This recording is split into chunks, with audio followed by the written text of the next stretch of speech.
There we go. He unfroze. I think I'm back. What was the question? I said, what'd you think of last night? # fuck Butler. Oh yeah, the Heat game, incredible comeback. I tweeted, just keep him the hell away from this team. Keep him the hell away. and then there was also I tweeted the Succession video where he just keeps saying fuck off. I like that one too. Yeah. But everybody, everything, Jimmy.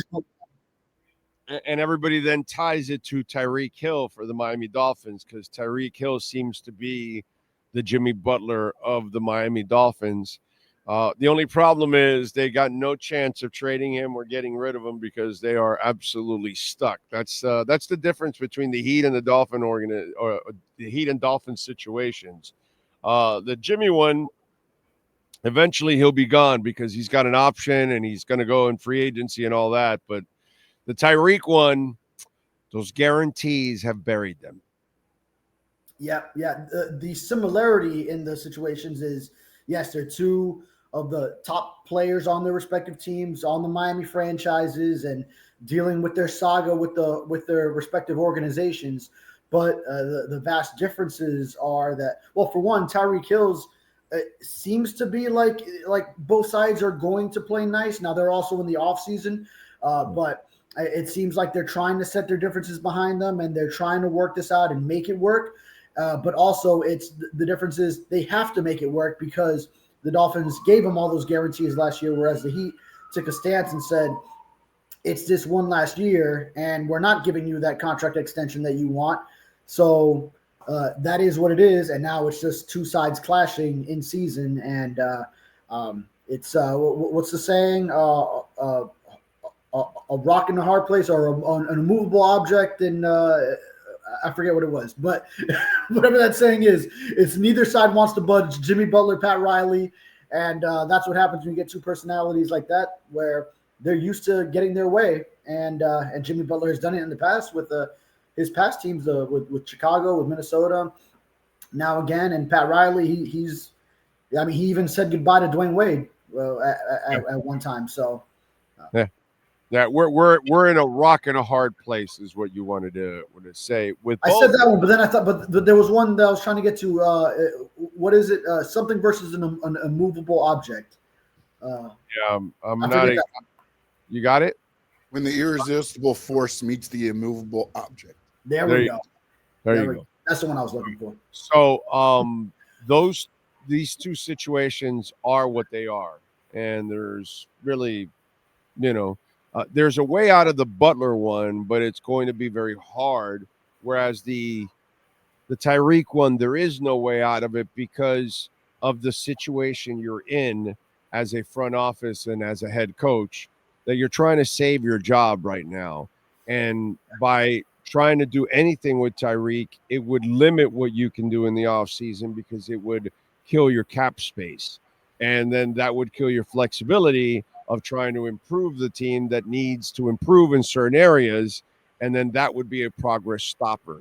So you're stuck like Chuck. You gotta get through with it, and you gotta hope you can get through with it with him.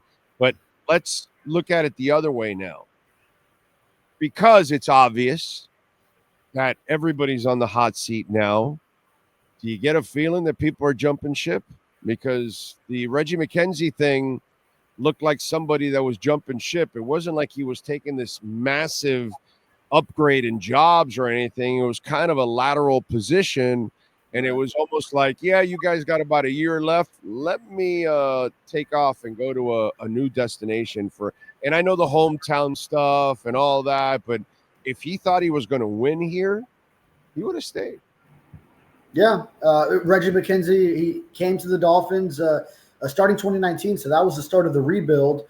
So it was a time when, okay, you understood it was going to be a little bit of some downtime before you see the wins, and actually it kind of accelerated where 2020 they were already having a winning season, 2021 continuously through the end of the Brian Flores era into the playoff appearances under Mike McDaniel. But There was something to look forward to of just building it from the ground up. And then I think now you're kind of reaching a point where you've seen it to the near end. I don't want to put a cap on it just yet, but it's progress going in the wrong direction now, where when you're supposed to be in this win now mode, and then win is not what you were doing in 2024, take a step back. So I could see it for Reggie McKenzie. I understand it. And then now he'll be going to another rebuild, and got the hometown thing, and maybe helping them in what they're going to do with that number 1 pick. If it's Cam Ward out of Miami, then start brand new from there. But it is telling though. I'm with you that Reggie McKenzie made this move, and then you start to wonder where other people in the organization, where their heads are at, as now it's Chris Greer and Mike McDaniel both are fighting for their jobs and going into year 4 of the marriage of them together. Chris Greer has obviously been here a lot longer, so now it's really coming down to it, and that also ends up affecting some of your decision making. It's not like you're going to make the best long-term decision. You got to make the decision that saves you your job for 2025. So, I mean, that's just the fact of the matter. So when you start seeing some of the moves this offseason, take a look at it with that lens, because that's what happens when the pressure is put on, and now it's no longer, everything's happy-go-lucky, everyone's in this honeymoon phase, and it's all brand new here. No, we've kind of seen this out now, and it's pressure time now. I had Teron Reed on over the weekend, Raiders beat writer. You know him. Tashawn Reed. And obviously he kind of gets the feeling that Bevel's going to get the job because he's got the inside track. They're going to interview some other candidates. They got to go through the whole Rooney Rule stuff, obviously. But you almost feel like this is the other shoe that's going to drop, right? Because I go back to the comments from Mike McDaniel in the off when you were the one that asked him about play calling and would you use somebody else, and he emphatically said, "I'm the best person in the building for this." And so he basically crapped on Frank Smith and Bevel instead of really saying, we got a lot of great coaches in the building that could do this job, but this is something that I've looked forward to, and I really want to finish it. I really want to do it. I know Daryl could do this job. I know Frank could do this job and do a great job, but I also feel I can do a great job. He didn't phrase it that way. He phrased it like, I'm the best person in the building and I know it. And so if you're Daryl Bevel, there's no hope for you to move up. You know what I mean? If you're Frank Smith, there's no hope for you to move up. Now for Daryl, he's got the luxury that he's already proven to Pete Carroll he can do the job. You know what I mean? They won a Super Bowl together. It's over, bro. I mean, give me a break. They won a freaking Super Bowl together. So I just get this feeling that this thing is really coming apart right now for McDaniel, that I think people around that building know that McDaniel's not the guy. Yeah. And if you look at quarterbacks, coaches, or any offensive assistants around the league, you might be talking about in Daryl Bevel having the most accomplished, overqualified, maybe, aside from maybe someone on the other end who's on their way up and has the upward trajectory. But as far as a quarterback's coach, he's probably the most overqualified, having 15 years of offensive coordinator experience. And I don't know how many of those he also has play calling experience with. Yeah, and he's got a Super Bowl ring, of course, like you mentioned. I'd give him the inside track with Pete Carroll, obviously the connection there in Seattle through some great years, his development of Russell Wilson through those seasons, and credit Daryl Bevel. Can I add something? They're not even guaranteed of getting a quarterback. Right? What's their pick? Oh, you're saying, the Raiders, because didn't they fall to – they fell to 6, right? Right. So they may not get either guy, Shador or Cam, let's say if both go early, right? Because we don't expect them to drop. It's a quarterback desperate league. They'll even though they deserve to be up there, they're going to reach for them anyway. Hell, they may reach for somebody else that who knows? Jackson Dart might be the third guy taken by the first 4 picks. Who knows? Crazy shit has happened. Blaine Gabbert went top 5, bro. Okay, that's all you need to know. Blaine Gabbert went top 5. Oof. So, Yeah, you didn't think in the last draft Michael Penix, Bo Nix, J.J. McCarthy would go as early as they did. right. So my point is, you don't get those guys if he goes there and they don't have like a stud quarterback or a young quarterback. That's an even bigger indictment. Like, bro, you have Tua at least. You've got a guy that's been in the MVP race and all that, and you're going to go to the Raiders. That will be like a little bit more sauce on how bad this thing is, unfortunately. Yeah, but it is still a promotion in the role. So getting back into the coordinator ranks, obviously, even if it's and also a situation where without a quarterback, you go in with at the beginning low expectation. So and by the way, being a head coach in Dallas or in Carolina, it's also one of 32, but it's one of 32 that probably says you're going to fail because of the environment in those places. So I'm just saying, you're going to the Raiders, but you are going to the Raiders. You know what I'm saying? So yeah, on the dysfunction scale in the NFL, the Raiders would be up there somewhere. So I can see that, and Bevel has done it going to Jacksonville, Detroit before they went on this run with Dan Campbell. So even after he had that great run in Seattle, and he was also Minnesota Vikings OC for a few seasons. So. A vast experience, has a connection to Pete Carroll. Hey, even in that time in Seattle, they did bring up Russell Wilson, who was not a first-round quarterback. So he wasn't expected to go early in the draft. What did he go, third round? Whenever he got drafted, it was a third round back then. I remember a friend of mine really liked him. Seattle did something very interesting that year. Mm-hmm. They traded for Charlie Whitehurst, because the quarterback's coach had a history with him. Oh wait, Matt Flynn, right? Wasn't there? They signed Matt Flynn. That's right. They re-signed Tyron Jackson, their current starter at that moment, and they drafted Russell Wilson. They brought in quarterbacks in every way they could and opened up the competition. And all of a sudden, this third-round kid beat everybody out. But if you go back and you go look at what they did everything to try. They overpaid for Flynn. They traded for Whitehurst because he was kind of like an experienced backup, kind of a guy that never really got the starting opportunity, but maybe could be a starter. And then they had Jackson there, the kid from Alabama State, who had a wicked arm and great athleticism, but just didn't have the accuracy. And so then they did that, and that was pretty cool for Seattle because they said, we're going to find a quarterback one way or another. And I thought that Schneider and oh God, what was the name of the other? Because their two front office guys were amazing. Those guys were like, he went to Washington and San Francisco. I'm forgetting his name now. But those guys went, okay, we're going to find a quarterback. And they went every avenue that offseason. And they ended up with Russell Wilson. And they told, after giving Matt Flynn that money and everything, because I remember I had a bunch of Dolphin fans calling me on the at QAM. Yeah. Oh, we want Flynn. I was like, come on, bro. It's only 2 or 3 games. What are you people stupid or something? And all that. I think it was just one game. I think it was just the last regular season game because the Packers were resting, right? Yeah. I think it might have been only one game or something. And so I was like, get out of here. I'm not doing that. And, because there were people that fell for that.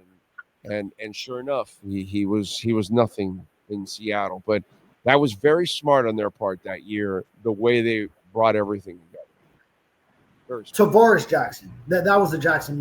Tavares Jackson, Alabama State. Yes. Yeah, I remember. Yeah. I liked actually Tavares as a project coming out. That was one of those flyers I took in the draft back in the day, and I said I would draft a Tavares Jackson in the second round because his talent is just absolute. I saw him. I think it was the Senior Bowl, and I saw it and I go, wow, his accuracy is a little effed up, but man, the talent was all there for Tavares Jackson. Just he could never fix the accuracy. And that makes sense because so Bevel was at Minnesota before Seattle, and Minnesota had him first. So So he kept him. That was his project that he sort of brought along and then brought with him to Seattle. And then lo and behold, Russell Wilson, even though he was kind of a big college name, I remember NC State and then Wisconsin, but he wasn't that big of a draft prospect.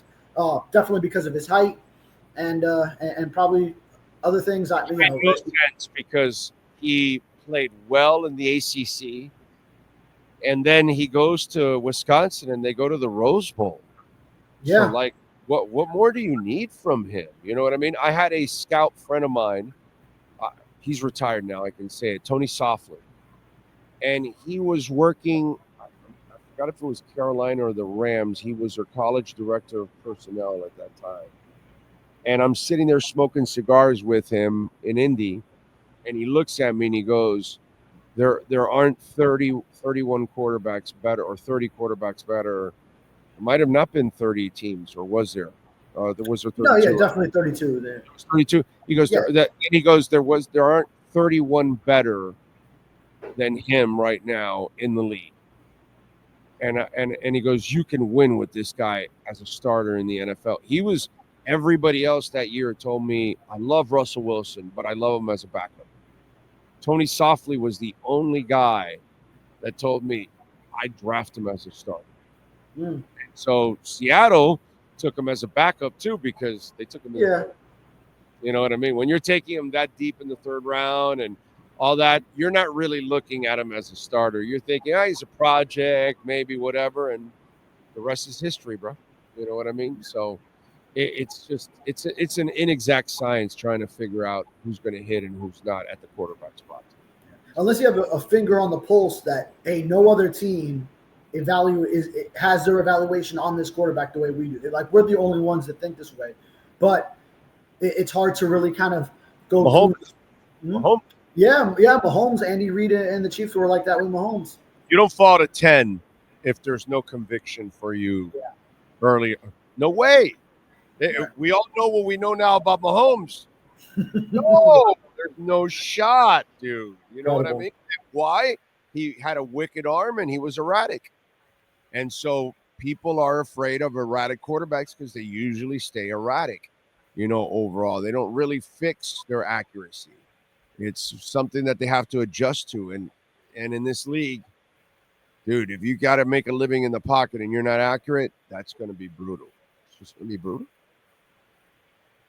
Yeah. Well, then I also bring that back to Cam Ward, because I know you were kind of a little bit lower on him than. I'm still worried. I'm still worried about him at the next level. What I saw in college and goes to the NFL, I didn't see a lot of structure football, so I don't know how he'll live in structured football. 3-5 7-step drop, plant your foot, throw. Yeah, I don't know. You're not going to get an opportunity to be scanning and running around. You're not going to live long in this league doing that either. By the way, that's a lot of college quarterbacks going into the NFL, though. Yeah, so I'm just saying, if you can't live from the pocket, I don't know, and that's the part I still have. I still have my concerns with Cam Ward on that one. But Josh Allen is like that, right? Yes, isn't Josh Allen like that? Yeah, but he has the body that he can run for a living. Cam Ward can't run for a living.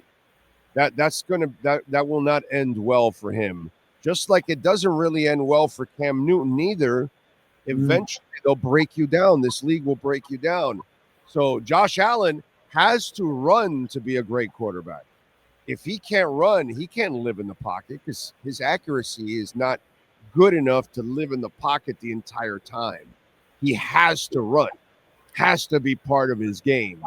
For Cam Ward, he doesn't have the size of a Cam or a Josh Allen to survive or take the beating that a Ben Roethlisberger, and he doesn't have the speed of a Lamar Jackson. So be careful. You better be more like the kid in Washington who's a real pocket passer that can run. You know what I'm saying? Yeah, Cam Newton also, he would try to be like a battering ram and be a running back once he did run, and his body just deteriorated after that. But Cam Newton could not make a living from the pocket. That's his problem. If a quarterback can just drop back 3, 5, 7 steps all the time and kill you, and just move the launch point, a couple boots and waggles, and just manipulate the pocket with your eyes, with your arm, your body, all that, you're the biggest pain in the ass in the world to them. Okay, but if you go out there, then now they know that this is where they're going to get their free shots on you and all that. And if you can't make that living from the pocket, then that means you're going to have some erratic throws from that pocket, which means opportunities for you. Either opportunities to get hits on you or opportunities to get a turnover on you. That's why living from the pocket is the most important thing in the NFL, dude. Yeah. You know? No, but my point in saying that is I think Josh Allen still does a better job protecting himself while he does that than Cam Newton did, who oh yeah, who would just go and ram himself into defenders, almost a bit reckless. Oh yeah. So Cam Ward, he better fix that nonchalance in the NFL. You know, when he rolls out and he's a little nonchalant, someone will humble him very quickly. One of those big pass rushers coming 5, 6, 7, 8, 9 seconds to throw the ball like he had at the University of Miami, my brother. There's no chance. Look, the kid's got the arm, the athleticism, the balls, the character, the fearlessness, the accuracy. He's got it all. The balls you're saying are those cojones, or are those his balls? The balls he's throwing. All of them. All the balls. He's got all the balls. He's got all the balls. He's got the moxie. He's got it all. But the structure part of it, I did not see enough of it, and that is something very important. And I'm still a little nervous about that for him at the next level. I got to see it. I got to see it. It's a valid concern, but yeah. I mean, I think still worthy of being number one this draft. So we'll see. All right. So percentages that Bevel is gone. 100. Percentages. I mean, I'm going to put it. I'll put it more than 50. Because I do think he's going to get this Raiders job. So where do I put it? I'm in the 65, 70% range, something like that. I'm at 95. Well, we're at 95. I mean, yeah. Probably, yeah. Won a Super Bowl with the guy. He was there forever with the obvious connection, right? Yeah. And it's not like Bevel did anything here in Miami to diminish his credibility. He has only built up Tua. He can be credited with taking Tua to the next level when he's healthy. To be a quarterback that has in 3 different seasons he's either led the league in passer rating and yards per attempt, the next year in passing yards, and the next year in completion percentage. So Bell has worked wonders for Tua's career.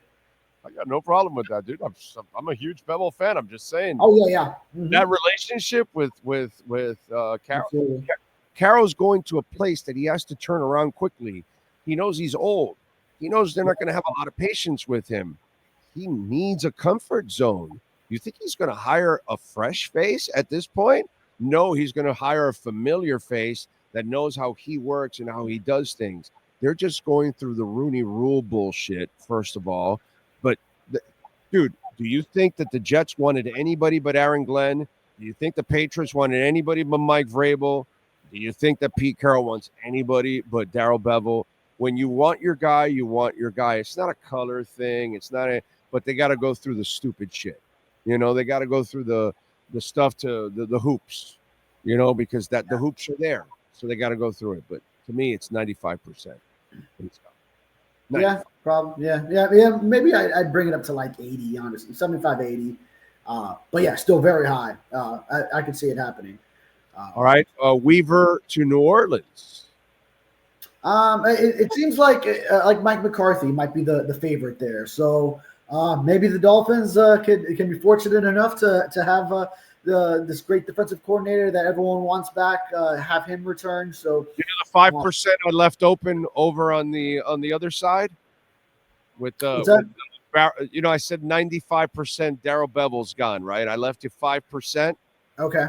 There's your 5% for Weaver getting the job in New Orleans. Okay, I did see some betting odds that had him at 9-1. Yeah, 9 to I'm 1 going to go 5% that he gets a job. I don't think he gets a job. And selfishly, if you're a Dolphins fan, that's a good thing because the extra years of defensive coordinator, if he goes out and kicks ass and then he gets a job, right? Now you get your compensation. Yes. So I believe, and I'll have to check on it just to confirm, but it's that the Dolphins were not going to get any comp pick No. because No. it was just 1 year. It was just 1 year that Right. he was here. just So like it wasn't- Reggie.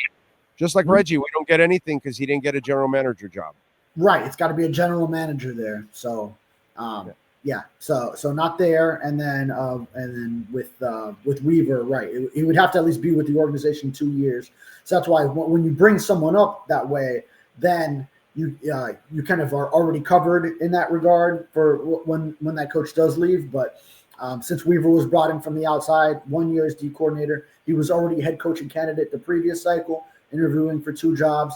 Now getting another 2 interviews, still a finalist for that Saints job. But to me, yeah, even with Joe Brady dropping out and he says he's going to return to Buffalo, I would think Mike McCarthy is the favorite there, and then probably Kellen Moore would also be ahead of Weaver. But I'm sure he impressed the hell out of them when he interviewed with them. Anyone who's ever interacted with him can attest to that.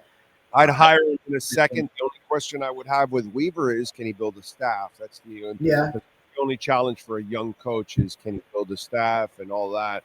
That would be the challenge. But I love Weaver. But selfishly, as a Dolphin fan, I think he's not getting the job, so he'll stay and he'll get 1 more year. And if he does get a job somewhere else, then all of a sudden they get the compensation, for that. And plus, if things don't go well with McDaniel, selfishly, if I'm the owner, I don't know if he thinks this way. I'm thinking chess. I think a couple of moves ahead. I want to keep Weaver because that's the guy that I would like to use as my interim coach, possibly my next head coach. So I'd love for him to stick around. So if McDaniel doesn't work out halfway, 3/4 of the way into the season, you're out of here, and let's bring this man in because he's been impressive and has done a great job. And then that would be a reason, because I'd like, it's kind of like what's it called, Dan Campbell.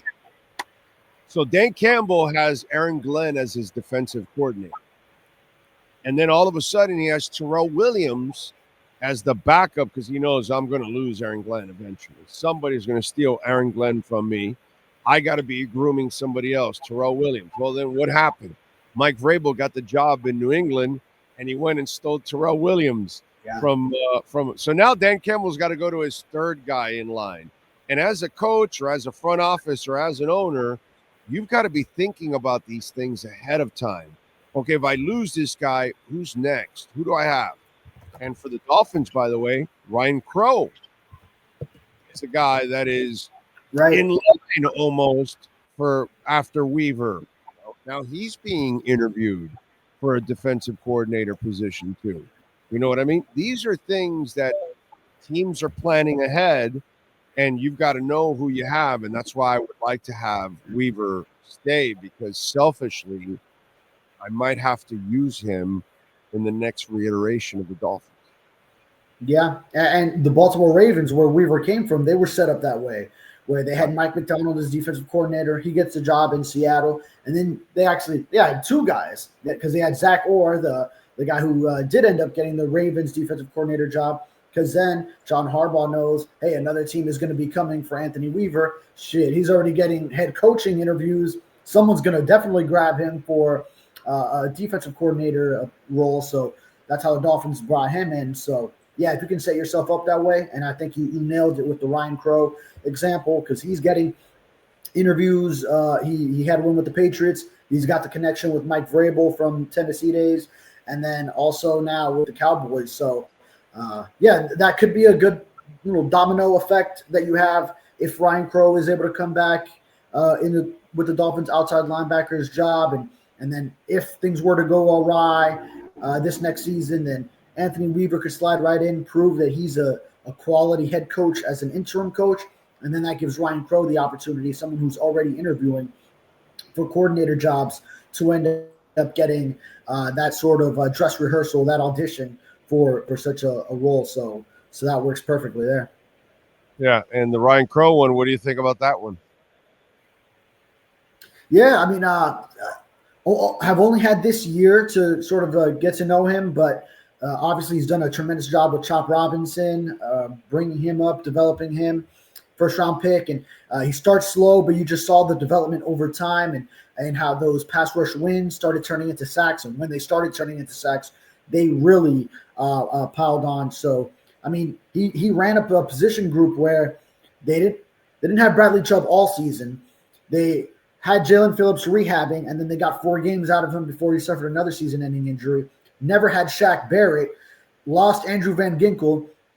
And, I mean, this guy still had an outside linebackers group running with Emmanuel Ogbah as a starter, bringing in Tyus Bowser as a midseason pickup and developing Chop Robinson during the season. So, you got to admire the work he's done. And he has a quality of commanding the respect of a room, I feel, in the same way. Different from Weaver, because I think Weaver also sort of he brings you in with that smile too. He's got both sides of it. Like he's a man that you commands respect, but then also you just gotta love him when you talk to him.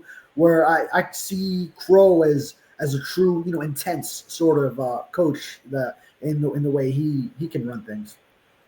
Follow him on Twitter at David Furones _. Catch his work there at the South Florida Sun Sentinel. David, as always, appreciate you, my brother. We will catch up on Friday, my friend. Thank you.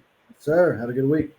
You got it. Welt and Rheaume. We love Jeff Welt and Daniel Rheaume. Give them a ring, 954-966-4646. From bankruptcy to personal injury, homeowner property damage, commercial litigation, condo damage, criminal defense, business owner claims. Call my guy, Jeff Welt and Daniel Rheaume. The consultation is completely free. So if something happened and you don't know if you have a case or not, call them, 954-966-4646. Tell them that Big O sent you. They will take care of you. Welt and Rheaume. Manny Navarro starts hour number 2.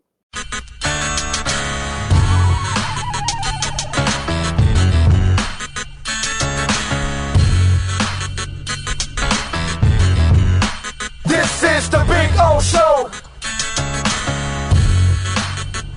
This is the Big O Show.